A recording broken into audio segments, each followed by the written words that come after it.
Halo guys, berjumpa lagi dengan channel cerita alur film RNS Recap. Seperti biasa di video kali ini RNS akan menyampaikan sebuah alur cerita film. Untuk film kali ini berjudul Troll yang rilis pada tahun 2022. Film yang mengisahkan tentang mitologi kuno negara Norwegia yang melegenda tentang sosok makhluk raksasa yang bernama Troll yang hidup di pegunungan Norwegia menjadi legenda dari generasi ke generasi. Oke, tanpa berlama-lama lagi, langsung saja kita masuk ke alur cerita filmnya guys. Tapi sebelum itu, bagi kalian yang suka video ini, jangan lupa like dan subscribe untuk channel ini ke depannya. Dan semoga channel ini menjadi channel yang menghibur. Oke, kalau sudah, mari kita lanjut.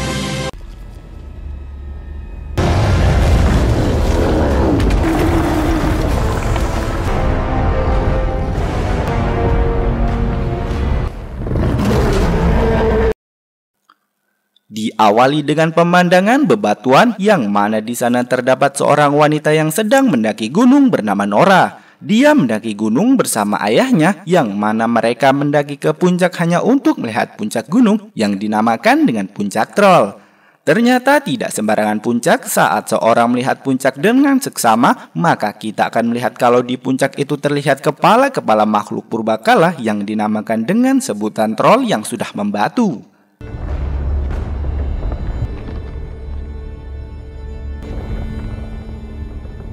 Dan inilah dia filmnya. 20 tahun kemudian kita melihat Nora yang telah menjadi arkeolog sedang mencari fosil di pinggir pantai. Dia didatangi atasannya bahwa penelitian mereka akan di-stop pendanaannya karena mereka sudah 6 bulan di lokasi dan tidak menemukan apapun. Lalu tiba-tiba saat Nora sedang menggali itu, puncuk dicinta ulam pun tiba. Mereka berhasil menemukan sebuah fosil.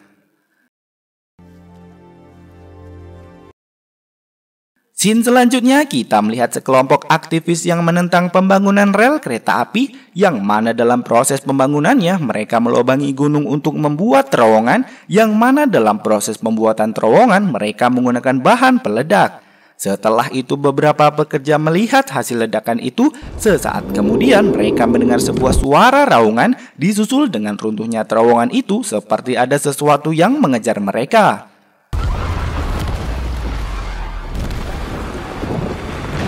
Sementara itu kejadian ledakan tadi sampai di pangkalan udara negara Norwegia yang ketika jenderal di sana melihat ledakan tadi, dia pun meminta anak buahnya untuk segera menghubungi Perdana Menteri karena dirasa hasil ledakan terlalu besar untuk segera membuat terowongan. Menteri Pertahanan pun segera menghubungi Perdana Menteri yang mana Menteri Pertahanan memaparkan kalau ledakan terlalu besar dan tidak hanya itu ketika menyusuri daerah sekitar mereka mengamati kalau ada seperti cekungan yang terlihat seperti kaki manusia raksasa yang tak lain adalah makhluk purbakala yang bernama Troll. Kembali ke Nora yang sedang merayakan keberhasilan mereka tadi, tiba-tiba Nora dijemput beberapa tentara untuk kembali dengan alasan keamanan negara.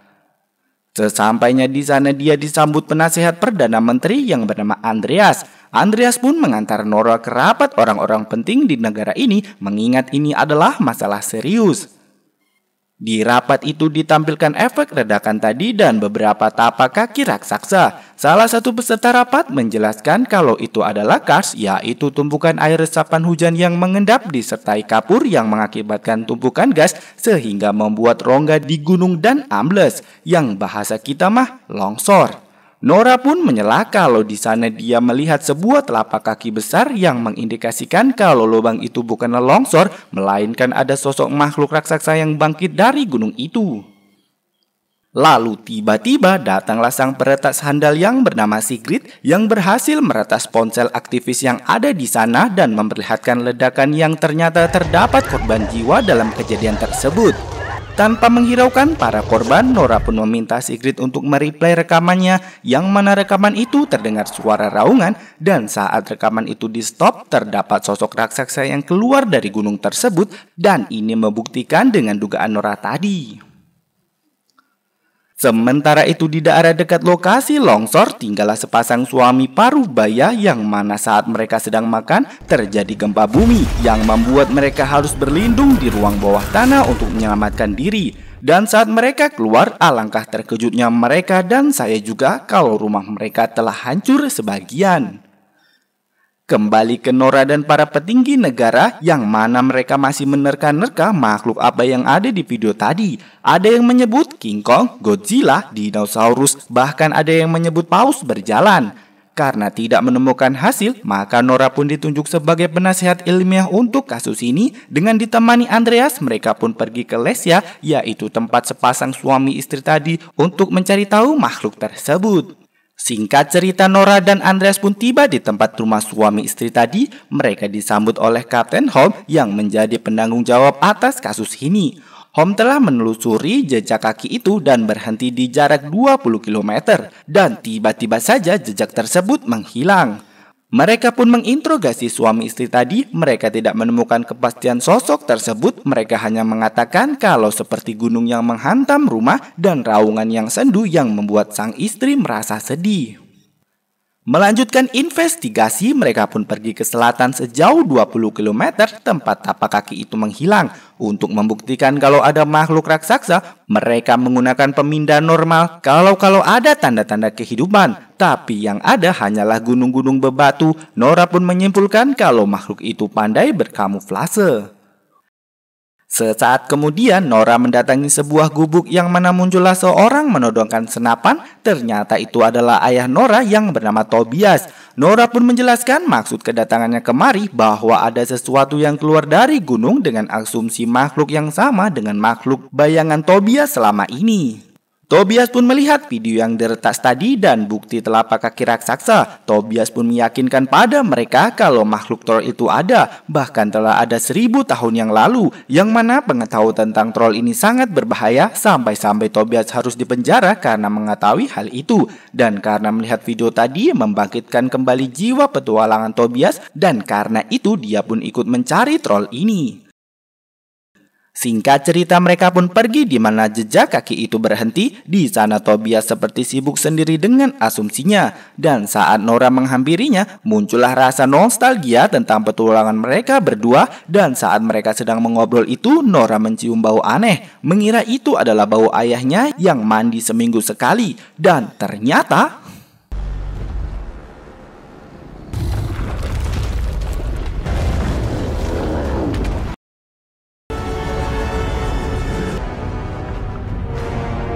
bau tadi adalah nafas dari troll ini yang saat pendingin negara melihatnya, mereka semua terkejut dengan apa yang mereka lihat saat ini. Dan ini membuktikan bahwa makhluk troll ini beneran ada. Mereka pun segera kembali ke markas militer yang mana mereka segera memberitahu ke Perdana Menteri dan jajarannya tentang temuan mereka.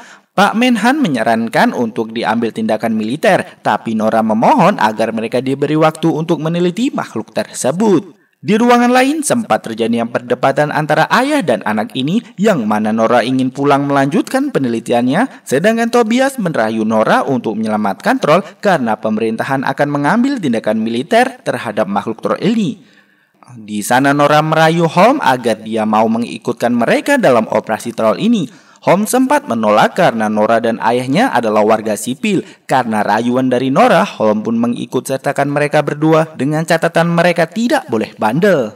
Selanjutnya kita melihat kendaraan militer dikerahkan untuk mencari troll ini. Sesampainya di lokasi yang dirasa tepat, mereka pun bersiap posisi menyerang kala makhluk troll ini muncul tiba-tiba. Tapi sampai lelah menunggu sampai larut malam, makhluk troll ini belum muncul juga. Di sela menunggu itu, Tobias berbicara kepada Nora. Maksud tujuannya adalah untuk memperbaiki hubungan antara ayah dan anak yang telah hilang beberapa tahun ini semenjak Nora meninggalkan rumah. Lalu tiba-tiba saja Kapten Holm menerima pesan bahwa troll mendekat ke arah mereka. Dan setelah memastikannya, terlihatlah sosok troll yang tinggi besar seperti gaban di Ancol mendekat ke arah mereka. Dan setelah mendapat perintah, pasukan Holm menyerang menggunakan bazooka. Tapi karena kulit troll terlalu keras seperti batu, serangan itu tidak mempan, hanya membuat troll marah. Karena tidak mau troll mengamuk, mereka pun menyerang dengan skala penuh. Tank-tank pun dikerahkan untuk menumbangkan troll. Terlihat api yang berkobar di sekitar troll, tapi apalah daya, troll masih belum juga tumbang dan malah membuatnya semakin marah yang membuat beberapa pasukan mati. Nora dan rombongan pun bersembunyi di mana di sana terdapat seorang pasukan yang terluka yang sedang berdoa. Dan saat Holmes akan menyeretnya, pasukan itu pun harus mati karena dimakan oleh troll yang mana makhluk troll ini sensitif dengan bau darah. Kapten Holmes pun lantas mengajak mereka menjauh dari lokasi, tapi Tobias malah mendekat ke makhluk itu berusaha untuk menenangkannya, yang mana hal itu sedikit berhasil. Tapi dari belakang sebuah tank menyerang makhluk itu yang membuat Tobias harus terlempar karena terkena samparan dari buntut troll ini. Nora pun lantas menghampiri ayahnya yang memastikan kondisinya, lalu tak lama kemudian Tobias pun harus mati karena serangan tadi. Kejadian itu pun membuat Nora merasa sedih karena yang kita ketahui bahwa mereka baru saja berbaikan. Sedih karena kehilangan sang ayah, Andreas dan Holmes pun datang untuk menghiburnya. Tapi di sana Holmes malah mengatakan kalau pasukannya telah mengacak troll dengan drone dan akan menggunakan serangan udara dengan skala yang lebih besar, yang hal itu bisa saja membunuh troll ini. Tapi Nora mempunyai cara lain yang menurut legenda troll menyerang gereja karena marah kepada orang yang beribadah. Tapi nyatanya troll hanya merasa terganggu dengan suara lonceng yang dikeluarkan dari gereja tersebut. Yang maka dari itu Nora pun berencana menggunakan lonceng untuk memancing troll untuk membawanya ke pegunungan kembali. Sementara itu di sebuah taman bermain yang damai, makhluk itu tiba-tiba muncul. Di sana menampakkan wujud sepenuhnya di depan orang banyak. Tak lama kemudian Holmes dan Nora pun datang dengan helikopter, yang mana helikopter itu dipasangi lonceng untuk menarik perhatian troll ini. Dan ya, troll ini pun merasa terganggu dengan suara yang ditimbulkan dari lonceng tersebut, yang membuat satu helikopter tumbang karena diserang oleh troll ini. Tak berhenti di situ, troll pun mencoba menyerang helikopter dan membuat dua helikopter terjatuh, dan saat salah satu helikopter akan jatuh di atas seorang anak, troll pun dengan cepat menangkap helikopter itu untuk menyelamatkan anak tersebut. Di sini kita menyimpulkan kalaupun troll itu jahat, tapi dia masih mempunyai hati nurani yang baik. Setelah 3 helikopter gugur, Holmes pun pulang karena telah kalah telak. Karena serangan itu, berita-berita yang ada di sana pun mengetahui tentang keberadaan troll yang membuat satu negara tahu kalau di negara mereka terdapat troll yang membuat kegaduhan satu negara. Yang mana hal itu membuat rencana Nora gagal, yang membuatnya harus diberhentikan dari kasus troll ini. Rapat darurat pun diadakan kembali, yang mana mereka akan menggunakan senjata rudal untuk menghentikan troll ini. Di sana kebetulan ada Andreas yang telah memperingatkan kalau hal itu tidak mungkin bisa membunuh troll mengingat kulit troll yang sekeras batu. Dianggap usulannya mengganggu rapat, dirinya pun dikeluarkan dari rapat, yang di situ Andreas merasa tersinggung dan mengundurkan diri dari pekerjaannya. Andreas pun lalu menghampiri Nora dengan alasan kalau dia meninggalkan ransel Tobias. Pemerintah pun langsung menyiarkan berita darurat yang mana kota Oslo dan sekitarnya akan dievakuasi untuk menyelamatkan warga sipil. Dan terlihatlah warga sipil yang pergi evakuasi diri masing-masing, dan pasukan militer pun dikerahkan jaga-jaga apabila troll ini masuk ke pusat kota. Di mobil, Nora melihat-lihat catatan ayahnya, yang mana dia menemukan kata sidik dari buku tersebut. Andreas pun celetuk mungkin itu adalah Rikard Sidding, yaitu pejabat senior Norwegia. Dan seketika Nora pun teringat perkataan ayahnya, yang mana sebelum mati Tobias mengucapkan beberapa kata, yaitu istana kerajaan, raja, dan rumah. Lalu Nora pun meminta Andreas untuk mengantarnya ke istana kerajaan Norwegia. Sesampainya di sana mereka dicegat oleh penjaga gerbang, yang tak lama muncullah Rikard Sidding yang telah mengira kalau dari keluarga Sedman, yaitu keluarga Nora, akan datang kepada keluarga Sidding. Di dalam istana, Rikard pun mengajak mereka ke dalam ruangan bawah tanah, yang mana di sana terdapat banyak sekali tengkorak-tengkorak troll yang telah dibantai, karena dulu di sini adalah rumah Raja Troll, yang mana dahulu untuk mengkristenisasi Norwegia, Saint Olaf mencucikan Norwegia dari troll ini dan hanya menyisakan satu troll, yaitu anak Raja Troll, dan mengurungnya di pegunungan untuk membiarkannya mati. Sementara itu di pusat kota, troll telah memasuki pusat kota dan pasukan tentara pun diperintahkan untuk menyerang troll. Tapi apalah daya, serangan itu hanyalah membuat troll marah dan mengamuk. Melihat hal itu, Perdana Menteri pun mau tak mau harus mengerahkan senjata rudal untuk menghentikan troll ini. Tanpa sengaja Sigrid pun memberitahu Andreas kalau also akan ditembak nuklir untuk membunuh troll. Kembali kepada Nora yang meminta Riddick untuk dia siapkan sebuah truk, dan setelah itu Nora pun menelepon Holmes bahwa dirinya mempunyai rencana dan meminta Holmes untuk membuka jalan ke pusat kota untuk memperlancarkan aksinya. Lalu dengan mobil itu Nora pun membawa sesuatu yang ditutupi kain di bagian belakang mobil dan siap melaju ke pusat kota.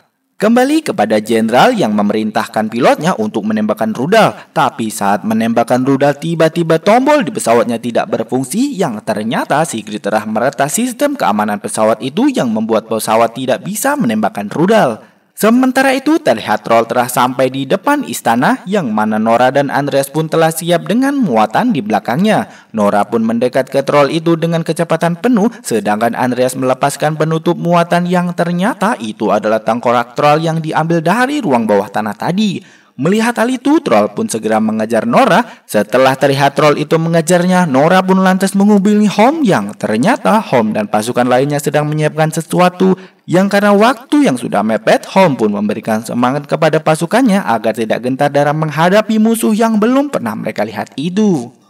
Kembali ke badan Nora yang melaju dengan kecepatan tinggi dan tanpa sengaja tengkoraknya jatuh yang membuatnya berhenti sejenak untuk menunggu Troll ini. Dan ketika Troll terlihat, dia pun mengambil tengkorak itu. Di sana Troll itu bercermin mengira kalau ada teman yang sejenis. Tapi saat kaca itu pecah, tanpa sengaja dirinya menjatuhkan tengkorak itu dan menegaskan kalau dia sendirian di dunia yang fana ini.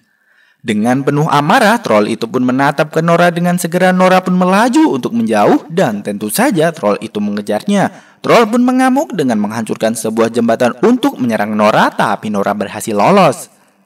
Kembali ke markas militer, Menteri Pertahanan mengetahui kalau Sigrid telah meretas pesawat pembawa rudal dan memintanya untuk menghubungkannya kembali.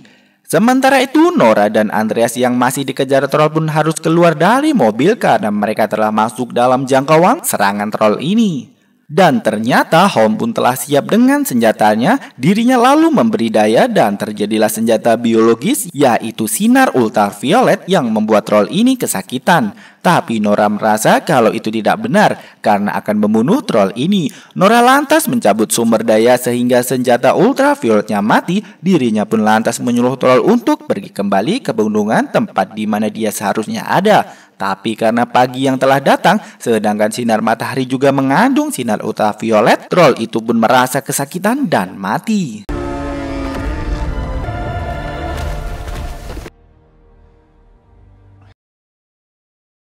Tak lama kemudian, jajaran tinggi negara datang dan mengucapkan selamat langsung kepada Nora yang telah berhasil mengatasi masalah ini. Dan film pun tamat. Oke guys, bagaimanakah film yang satu ini? Pesan yang bisa kita ambil dari film ini adalah karena film ini adalah film Norwegia, saya mempunyai pepatah dari Norwegia, yaitu jangan pergi ke Norwegia kalau uangnya belum cukup. Oke guys, dan itulah tadi alur cerita film Troll yang rilis pada tahun 2022. Semoga kalian suka dan tunggu konten-konten kami selanjutnya. Jangan lupa like dan subscribe dan ramaikan kolom komentarnya juga. See ya.